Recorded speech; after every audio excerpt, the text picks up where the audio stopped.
ठीक है। अगर कोई आवाज़ वगैरह प्रॉब्लम हो तो मुझे बताइएगा। अभी रिकॉर्डिंग स्टार्ट हो गई है।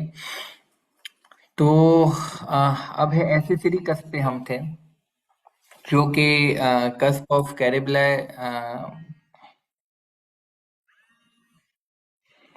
कस्प ऑफ कैरिबला जो होता है वो परमानेंट मैक्सिलरी फर्स्ट मोलर के मीजियोबक्कल कस्प पे होता है और प्राइमरी सेकंड मोलर के मीजियो पैलेटल कस्प पे होता है। तो होता ये मीजियो पैलेटल कस्प के है, दो कस्प पे होता है दोनों के। सबसे जो मशहूर है सबसे जो मशहूर है वो है टेलॉन कस्प।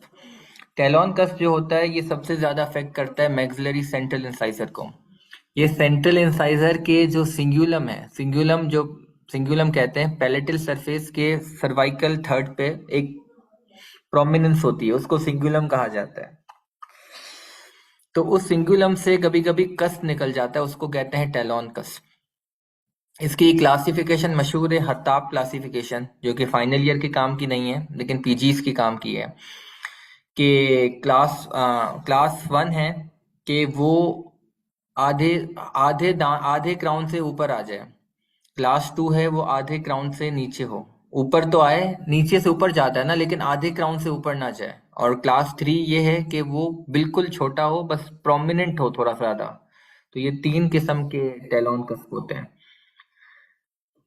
बेसिकली टेलॉन क्लास का। जी। क्लासिफिकेशन। ये हताब क्लासिफिकेशन है। इसमें ये होता है कि ये ऊपर जा रहा है ना, टेलॉन का सर्वाइकल रीजन से स्टार्ट हो रहा है और इंसाइजल की तरफ जा रहा है। तो अगर मिडल थर्ड से ऊपर जा रहा है तो टाइप वन है, मिडल थर्ड तक जा रहा है ऊपर नहीं जा रहा तो टाइप टू है। टाइप थ्री ये है कि बिल्कुल ऊपर ही नहीं जा रहा, उतना ही है, सिंगुलम से थोड़ा ज्यादा है, बस वो टाइप थ्री है। तो टाइप वन ज्यादा सिवियर होता है, टाइप टू मॉडरेट होता है, टाइप थ्री माइल्ड होता है। अब इसमें आते हैं कॉम्प्लिकेशंस क्या होती हैं। इसके अंदर कॉम्प्लिकेशंस क्या होती हैं।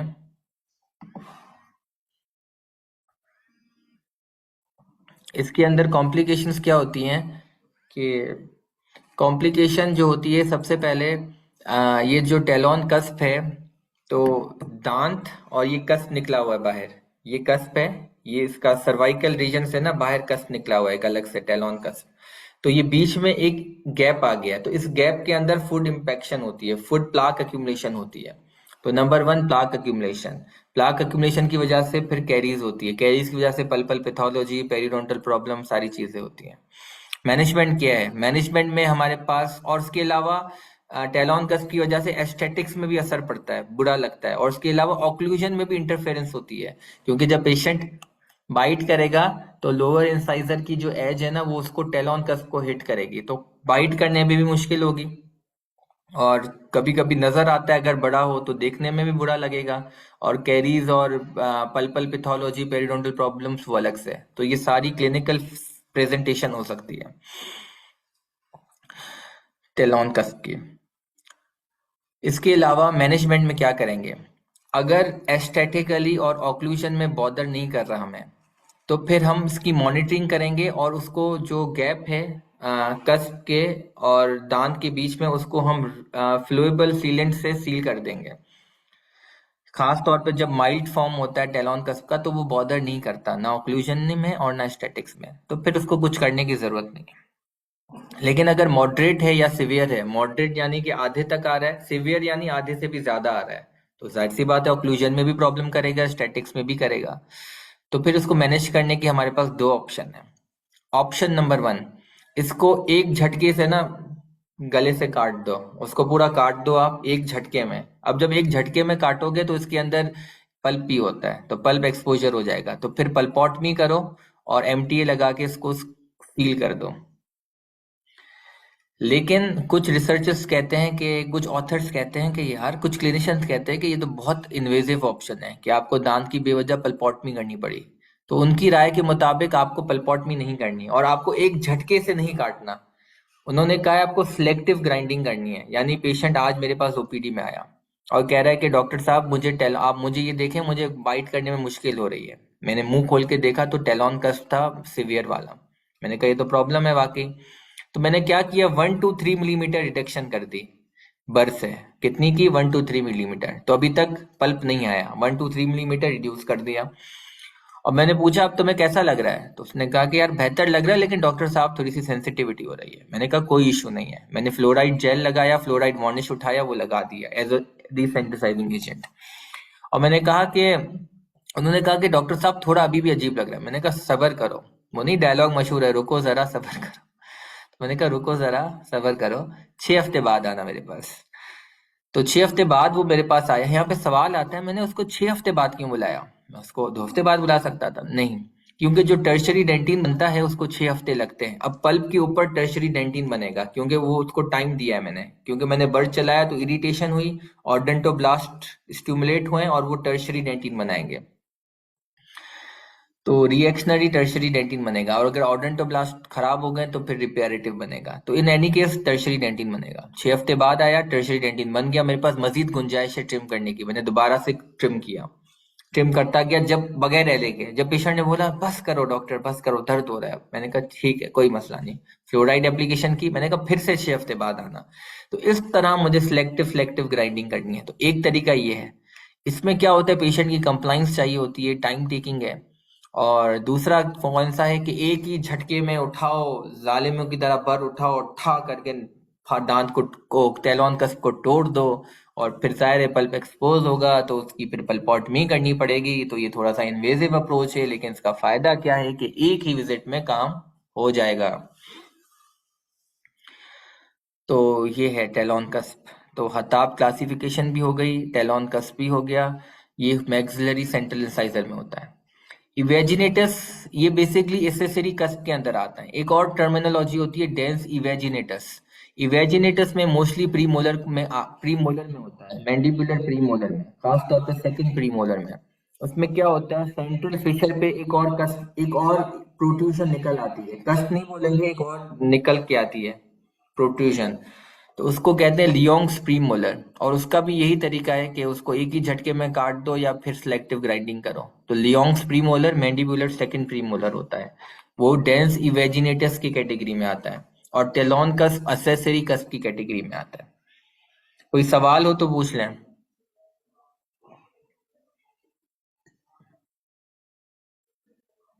सर ये डेंस वेजिनेटस किस कैटेगरी में आता है?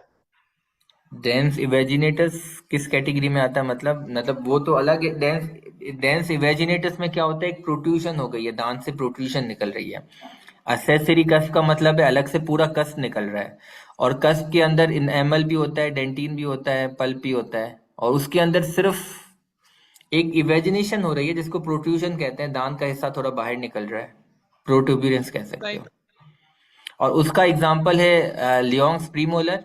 और एसेसरी कस्प के तो मैंने सारे एग्जाम्पल आपको बता दिए हैं, कि टेलॉन कस्प हो गया, कस्प ऑफ कैराबिलाई हो गया, और कुछ प्राइमरी मोलर के भी एग्जाम्पल दे दिए हैं, प्राइमरी फर्स्ट मोलर के मीजियोबक्कल और प्राइमरी सेकंड मोलर के मीजियोपैलेटल कस्प पे।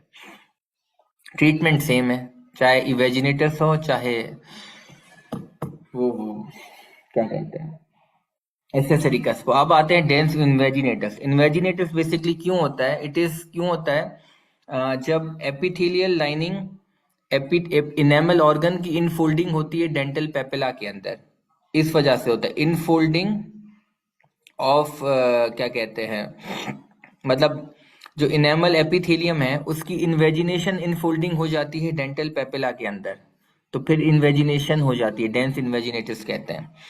ये मोस्ट कॉमनली अफेक्ट करता है मैक्सिलरी लेटरल इंसाइजर को। ये तो सबको पता होगा, इंपॉर्टेंट बात है, ये करता है मैक्सिलरी लेटरल इंसाइजर को करता है इन्वेजिनेटस।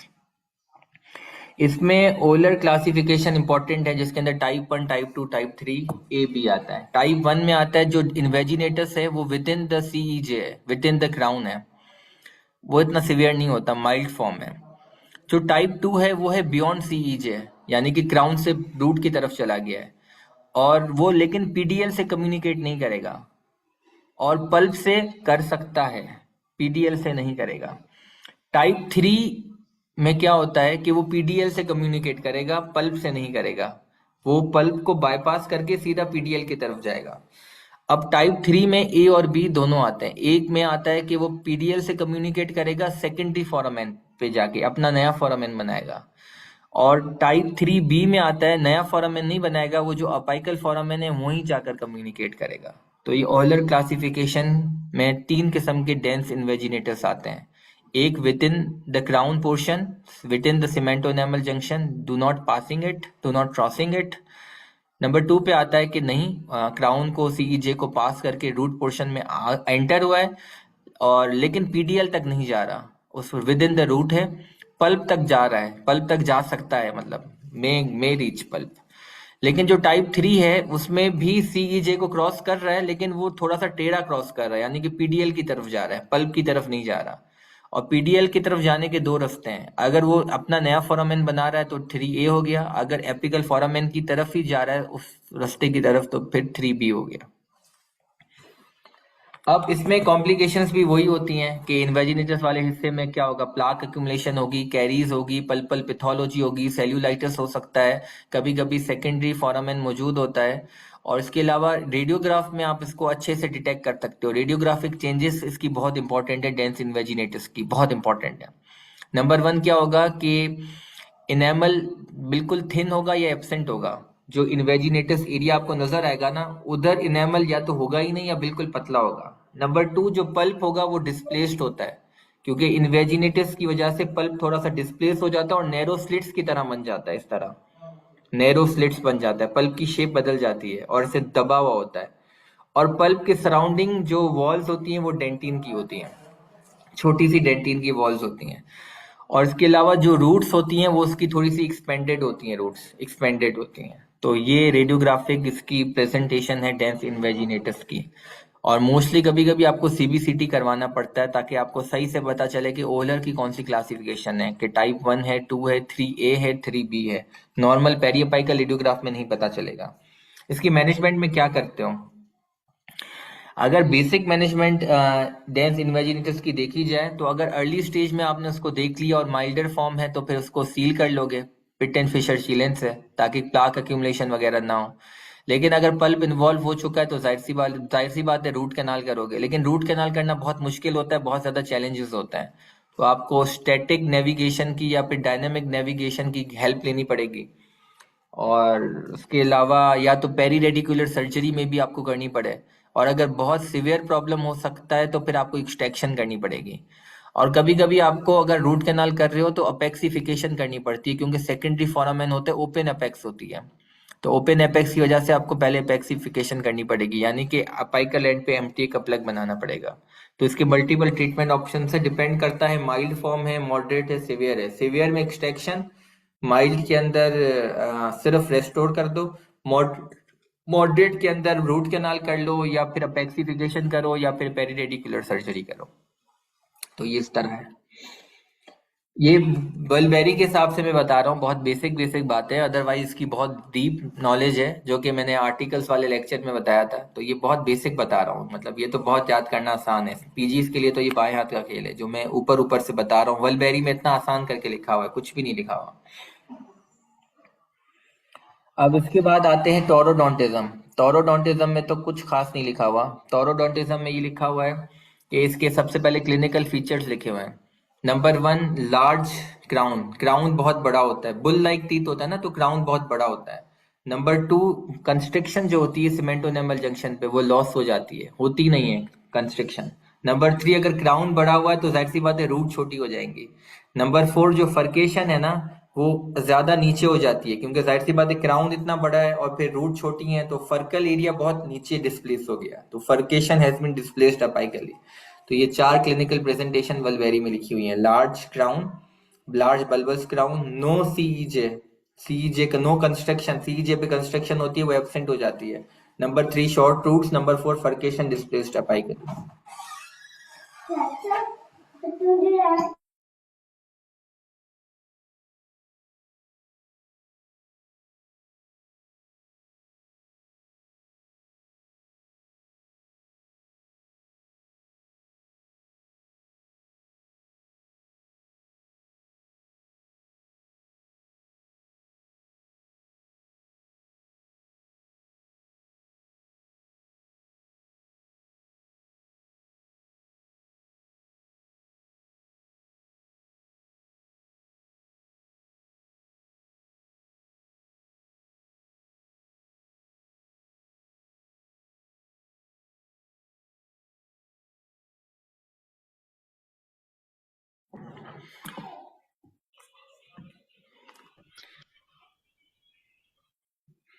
ठीक है, टोरोडोंटिज्म का रीजन क्या होता है, इटियोलॉजी क्या होती है कि जो हर्टविक्स एपिथेलियल रूट शीट है जिसको हर्ट्स कहा जाता है, ये बेसिकली रूट को शेप देती है, रूट फॉर्मेशन में हेल्प करती है।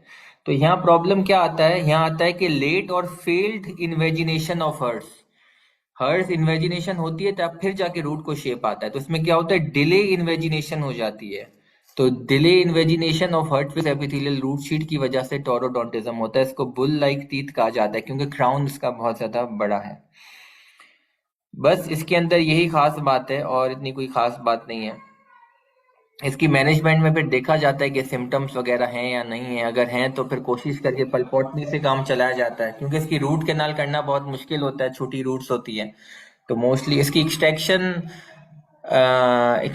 करना तो आसान होता है, बट ये ऑर्थोडोंटिकली सपोर्ट नहीं दे सकता, एज अबटमेंट अच्छा नहीं है। प्रोस्टो के एतबार से देखा जाए तो एज अबटमेंट अच्छा नहीं है।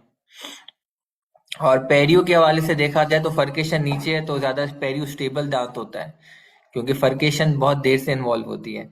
ऑर्थो के हिसाब से अनस्टेबल दांत है क्योंकि सपोर्ट नहीं देगा, क्योंकि रूट्स छोटी हैं। पोरोस्टो के हिसाब से पुअर अबटमेंट है क्योंकि रूट्स छोटी हैं।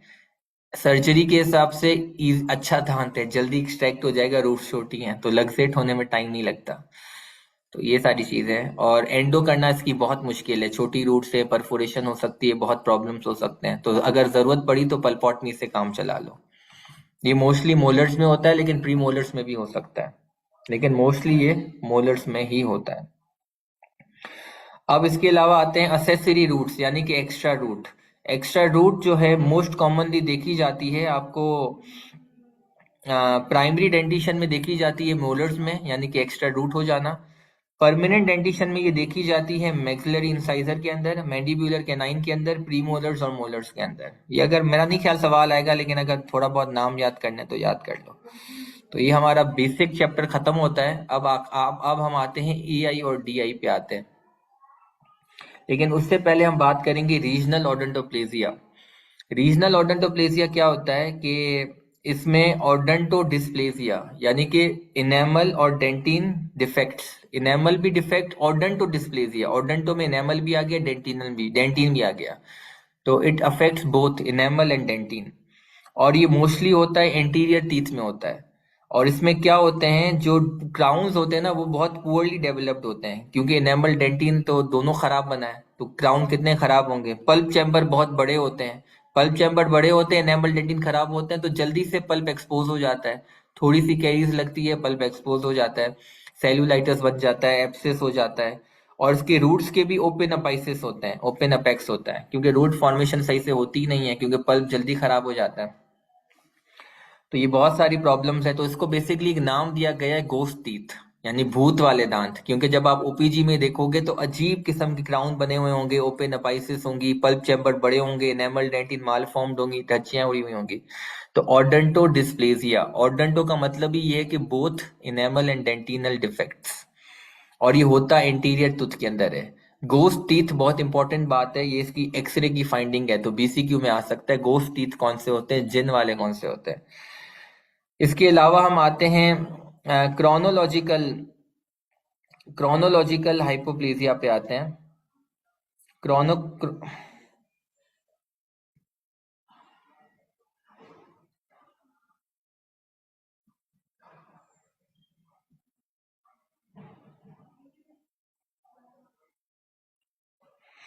क्रोनोलॉजिकल में बेसिकली क्या होता है कि एक पैटर्न फॉलो होता है और वो बेसिकली जेनेटिक्स की वजह से नहीं होता, एक इन्वायरमेंटल या सिस्टमिक इंसल्ट की वजह से होता है।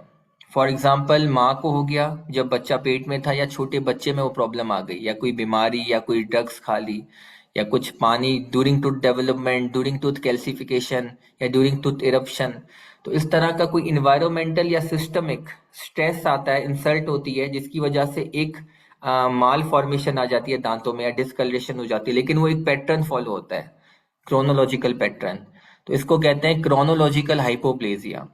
इसके अंदर कौन से एग्जाम्पल होते हैं, एक आप निमोनिक याद कर सकते हो, हिटमैन,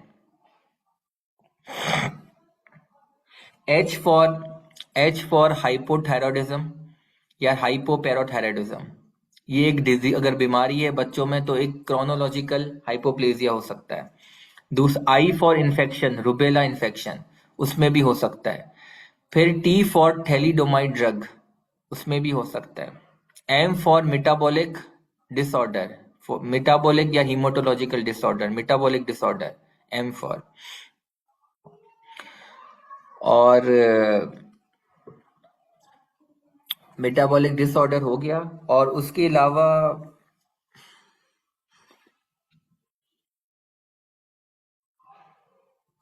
ई और एम, मैं खुद मेरे जहन से निकल रहा हूँ, मैं आपको बता दूंगा बाद में। इसके अलावा जो दो मशहूर नाम है वो हैं टेट्रासाइक्लिन और फ्लोरोसिस। फ्लोरोसिस तो आप सबको पता है कि वो एक्सेसिव फ्लोराइड वाला पानी इनटेक किया ड्यूरिंग टू डेवलपमेंटल स्टेज, और उसमें वाइट मॉटलिंग इनेमल होता है जो कि फिर डिस्कलर्ड होता है ब्राउनिश स्पॉट्स के अंदर। टेट्रासाइक्लिन होता है कि वो ड्रग बच्चे ने ली या माँ ने ली प्रेगनेंसी में या छोटे बच्चे को दी गई, तो उसमें भी ब्लूइश ग्रेश डिस्कलरेशन होती है। तो ये इस सब में एक पैटर्न फॉलो होता है, यानी कि सिमेट्रिकल, अगर ये लेटरल है तो ये लेटरल, ये जो भी मैंने नाम दिए हैं, hypothyroidism, infection of rubella, thalidomide drug, और मेटाबॉलिक डिसऑर्डर्स, और उसके बाद फ्लोरोसिस और टेट्रासाइक्लिन, ये जो भी मैंने नाम लिए हैं। और हीमेटोलॉजिकल डिसऑर्डर्स, एच से हीमेटोलॉजिकल भी आता है, हाइपोथायरॉयडिज्म भी आता है। तो ये क्रोनोलॉजिकल हाइपोप्लेजिया कराते हैं। इसके अलावा क्या होता है, लोकल इंसल्ट, ये हो गया सिस्टमिक इश्यूज। इसके अलावा होता है लोकल इश्यूज। लोकल इश्यूज में क्या होता है, फॉर एग्जांपल कीमोथेरापी करा दी हेड एंड नेक की, या कीमोथेरापी ली, रेडियोथेरापी कराई। और इसके अलावा प्राइमरी दांत को ट्रॉमा हो गया। प्राइमरी दांत को अगर ट्रॉमा होगा ना तो परमानेंट टूथ जर्म को भी नुकसान पहुंचेगा, क्योंकि अगर फॉर एग्जांपल प्राइमरी दांत है उसकी इवल्जन हो गई या इंट्रूजन हो गई तो वो परमानेंट टूथ जर्म को भी डैमेज करता है, और जब वो बाहर निकलेगा तो उसमें प्रॉब्लम क्रिएट होगा। या for example infection of primary tooth, अगर प्राइमरी टूथ में इन्फेक्शन हो गई तो परमानेंट टूथ को भी ये नुकसान पहुंचाएगा। तो इसको कहते हैं Turners tooth. Turners tooth most commonly होता है मैंडिबुलर प्रीमोलर्स में, क्योंकि प्राइमरी मोलर्स में सबसे ज्यादा चांसेस होते हैं इन्फेक्शन के। उसमें जब इन्फेक्शन होती है तो एब्सिस फॉर्मेशन होती है, तो जो परमानेंट मैंडिबुलर प्रीमोलर्स जो होते हैं ना, उसकी फॉर्मेशन भी अफेक्ट होती है। तो फिर वो जब दांत निकलते हैं तो उसमें डिस्कलरेशन होती है, उसको टर्नर टीथ कहा जाता है। अब आते हैं एआई और डीआई पे। एआई बेसिकली का मतलब है it is a genetic disorder, genetic यानी कि पेरेंट्स से आता है, affecting both dentitions primary as well. It is a generalised, यानी सारे दांत, generalised genetic disorder affecting both dentitions primary and permanent. अब इसकी क्लासिफिकेशन दो किस्म की है, एक है जीनोटाइप और एक है फिनोटाइप। जीनोटाइप का मतलब है डिपेंडिंग अपॉन द कौन से हॉर्मोन्स में, कौन से क्रोमोसोम्स में, कौन से जीन्स में इशू हुआ है। 3 टाइप्स होते हैं अकॉर्डिंग टू जीनोटाइप। मैं ज्यादा डीप नहीं जा रहा, ऊपर ऊपर से बता रहा हूँ, और ऊपर ऊपर से याद करो। नंबर 1 ऑटोसोमल डोमिनेंट, उसके अंदर इनेमलिन जीन है, क्रोमोसोम नंबर 4 में वो अफेक्ट होता है, ये याद करना जरूरी है। नंबर 2 टाइप है ऑटोसोमल रिसेसिव, उसके अंदर ए जीन होता है क्रोमोसोम नंबर 2 में। तीसरा है एक्स लिंक्ड, उसके अंदर अमेलोजेनिन जीन अफेक्ट होता है एक्स क्रोमोसोम के अंदर। तो इसकी अगर क्लासिफिकेशन आपसे पूछे तो आपको दोनों लिखनी है, on the basis of genotype, on the basis of phenotype. आपको दोनों लिखनी है, जीनोटाइप और फिनोटाइप के हिसाब से लिखनी है।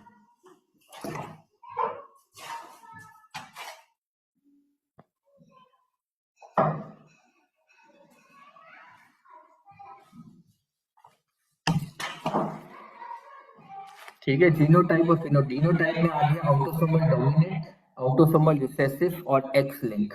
ऑटोसोमल डोमिनेंट में क्या होता है, क्रोमोसोम नंबर 4 में अफेक्ट होता है। ऑटोसोमल रिसेसिव में क्रोमोसोम नंबर 2 में होता है। एक्स लिंक में एक्स क्रोमोसोम में होता है। और जीन के नाम भी हो गए, ऑटोसोमल डोमिनेंट में इनेमिलिन जीन, ऑटोसोमल रिसेसिव में ए जीन, एक्स लिंक वाले में अमेलोजेनिन जीन। तो ये तीनों अलग अलग जीन, तीनों अलग अलग क्रोमोसोम। अब आते हैं फिनोटाइप क्लासिफिकेशन। फिनोटाइप क्लासिफिकेशन में बेसिकली आते हैं 3-4 टाइप्स आते हैं। Type number 1 hypoplasia. इनेमल के अंदर दो चीजें होती हैं, सबसे पहले मैट्रिक्स फॉर्मेशन होती है और फिर उसकी मिनरलाइजेशन होती है।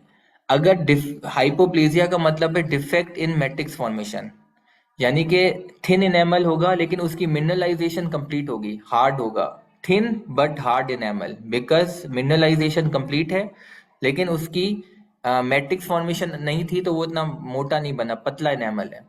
दूसरे नंबर पे आता है हाइपोकैल्सिफिकेशन। इसमें क्या होता है, मैट्रिक्स फॉर्मेशन तो ठीक है लेकिन सीवियर डिफेक्ट इन मिनरलाइजेशन।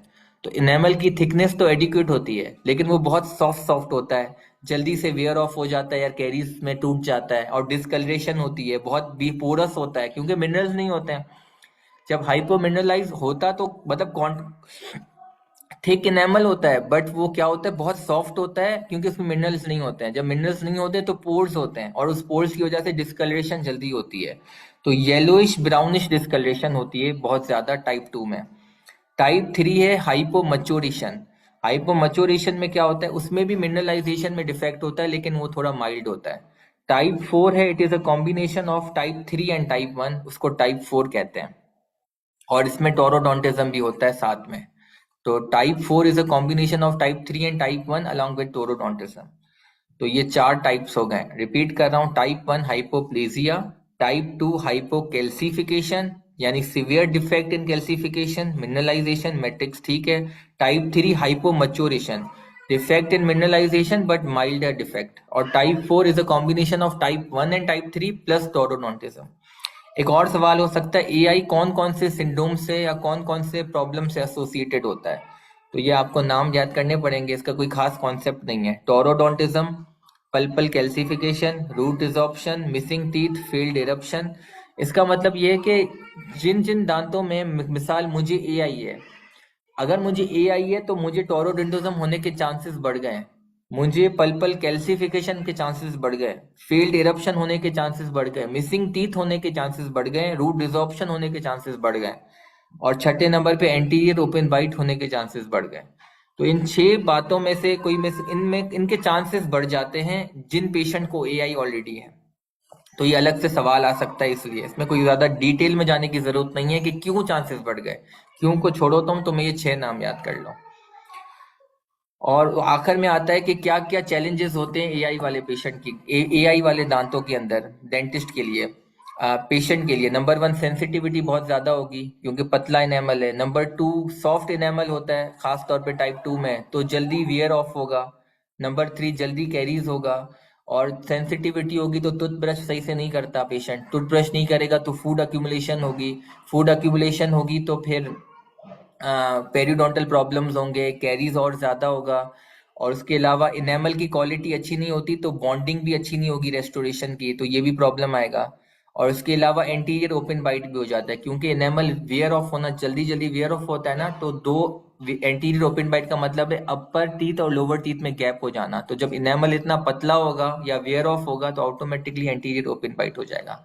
अब आते हैं डीआई पे। DI it is also genetic generalised disorder affecting all the teeth of both dentition, primary as well as permanent। तो दोनों को अफेक्ट करती है, सारे दांतों को करती है, और ये भी जेनेटिक इन ओरिजिन है। तो डीआई के बेसिकली 3 टाइप्स होते हैं शील्ड क्लासिफिकेशन के मुताबिक, 1 2 3। 1 में होता है DI along with osteogenesis imperfecta, लेकिन एक ही पेशेंट को डीआई भी है ओआई भी है। इसमें बेसिकली क्या होता है, क्रोमोसोम नंबर 7 और 17 के अंदर कोलोजन टाइप 1 में म्यूटेशंस होती हैं। क्रोमोसोम नंबर 7 और 17 के अंदर टाइप 1 कोलोजन वाले जीन में म्यूटेशंस हो जाती हैं।